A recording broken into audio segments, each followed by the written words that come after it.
आपको वर्णन किया, श्रावण में आप जल चढ़ा रहे हैं, बेलपत्र चढ़ा रहे हैं, शमी पत्र चढ़ा, तो आपको बेलपत्र का जो विधान बताया कि बेलपत्र 9 जगह पर चढ़ाने पर भगवान शंकर अधिक प्रिय होकर प्रसन्नता का भाव रखकर वर देते हैं,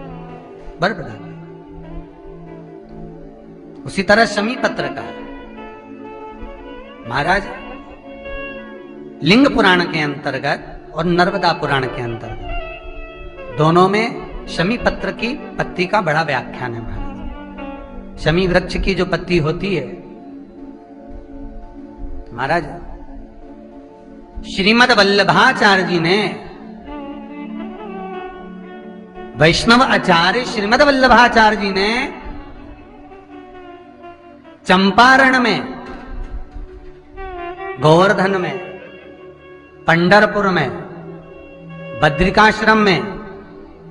अन्य अन्य जगहों पर जहां पर श्रीमद वल्लभाचार्य जी महाराज की बैठक जी बनी हुई है, उन्होंने भागवत की अगर रचना करी है, भागवत जिस जिस जगह पर जाकर लिखी है श्रीमद वल्लभाचार्य जी ने, वहां पर शमी पत्र का वृक्ष है। और शमी पत्र के वृक्ष के नीचे बैठकर श्रीमद वल्लभाचार्य जी श्रीमद भागवत की रचना कर रहे हैं। तो हमारे जो शास्त्र कर रहे हैं, हमारे यहाँ जो पुराण वर्णन कर रही, नर्मदा पुराण, लिंग पुराण, शिव पुराण, ये जो वर्णन कर रही है वो व्याख्यान कर रही है कि शमी पत्र की जो पत्तियां होती हैं, उन पत्तियों को 41,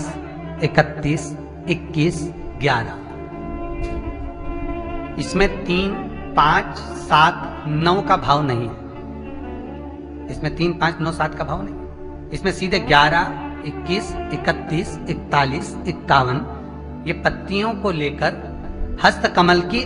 मध्यस्थ भाग में रखकर, हस्तकमल की मध्यस्थ भाग में उसको रखकर, दूसरा हस्तकमल हाथ पर रखकर भगवान शंकर गौरी शंकर का स्मरण कर कर,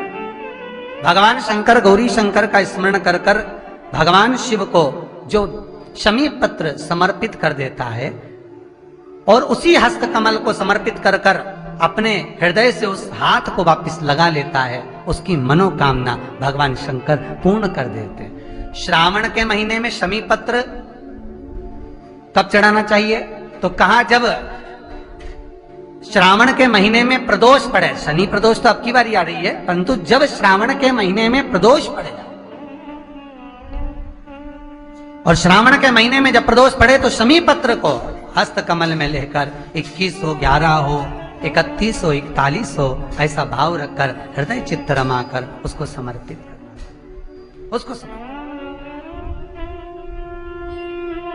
कल मंत्र आपको बताया था, पुरुष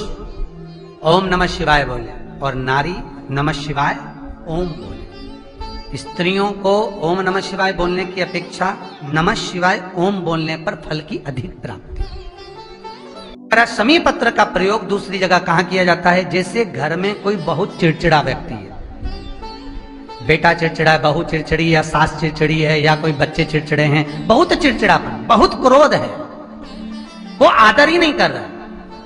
मान लो बेटा आदर नहीं कर रहा, मान लो कोई बहू आदर नहीं कर रही है, मान लो कोई सास आदर नहीं कर रही है, कोई ससुर आदर नहीं कर रहा, सम्मानजनक शब्द ही नहीं निकलते, बहुत कोई आदर ही नहीं करता।